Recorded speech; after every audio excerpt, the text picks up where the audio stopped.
الحمد للہ وحدہ والصلاة والسلام علی من لا نبی بعدہ اما بعد فاعوذ باللہ من الشیطان الرجیم بسم اللہ الرحمن الرحیم قال اللہ تبارک وتعالی فی کلام مجید ونزلنا علیک الکتاب تبیانا لکل شیء وقال النبی صلی اللہ علیہ وسلم لو کان ھذا العلم بالثریا لتناولہ رجل من ابناء الفارس صدق اللہ مولانا العظیم۔ سلام و رحمت ہو تم پہ بے حد امام اعظم ابو حنیفہ، سلام و رحمت ہو تم پہ بے حد امام اعظم ابو حنیفہ، ہے تم پہ نازاں یہ دین احمد امام اعظم ابو حنیفہ، اے سنی حنفی بنانے والے عقائد حق بتانے والے، ہے زندہ بے شک تمہارا مرقد امام اعظم ابو حنیفہ۔ سامعین محترم، اللہ رب العزت نے قرآن کریم کے اندر ارشاد فرمایا وَنَزَّلْنَا عَلَيْكَ الْكِتَابَ تِبْيَانًا لِكُلِّ شَيْءٍ، کہ ہم نے اس کتاب میں ہر چیز کو کھول کر بیان کیا۔ سوال کرنے والا سوال کرتا ہے کہ باقی معاملات تو رہے ایک طرف، قرآن کریم میں شریعت کے مسائل بھی مکمل موجود نہیں ہے، تو میں اس کے جواب میں کہنا چاہوں گا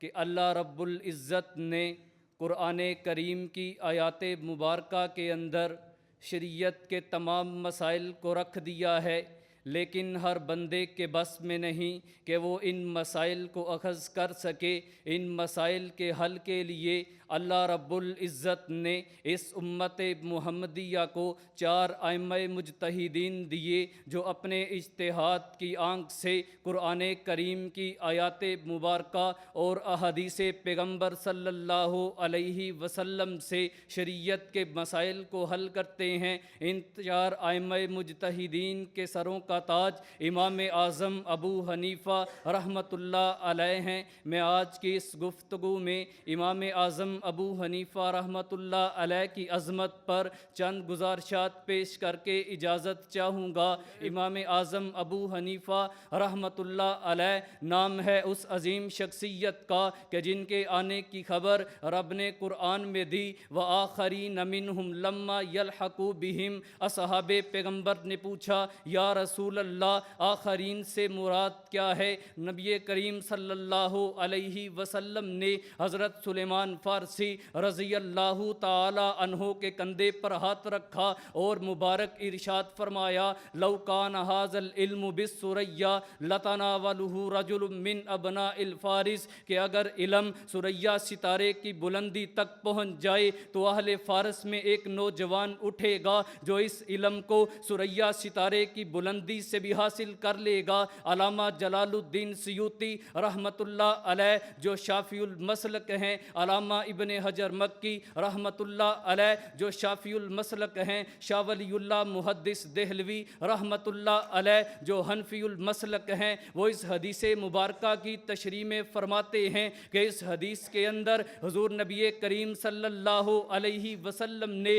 اس عظیم شخصیت کی خوشخبری دی جس عظیم شخصیت نے ان بزرگ ہستیوں کے دیدار سے اپنی عقیدت کی آنکھوں کو روشن کیا، جن بزرگ ہستیوں نے حضور نبی کریم صلی اللہ علیہ وسلم کے جمال مبارک سے اپنے سینوں کو ٹھنڈا کیا۔ امام اعظم ابو حنیفہ رحمۃ اللہ علیہ نام ہے اس عظیم شخصیت کا کہ جس دور کے اندر مذہبی فرقوں نے یہ بحث اٹھائی کہ آیا خلفائے راشدین حق پر تھے یا نہیں، اصحاب پیغمبر حق پر تھے یا نہیں، خلفائے راشدین میں خلافت کی ترتیب کیا ہے۔ امام اعظم ابو حنیفہ رحمۃ اللہ علیہ نے ان تمام بحثوں کو ختم کرتے ہوئے امت محمدیہ کو خالص دین پیش کرتے ہوئے یہ درس دیا کہ خلفائے راشدین ہدایت کے علم بردار ہیں، اصحاب پیغمبر رشد و ہدایت کے ستارے ہیں۔ اس کائنات کے اندر حضور نبی کریم صلی اللہ علیہ وسلم کی ذات کے بعد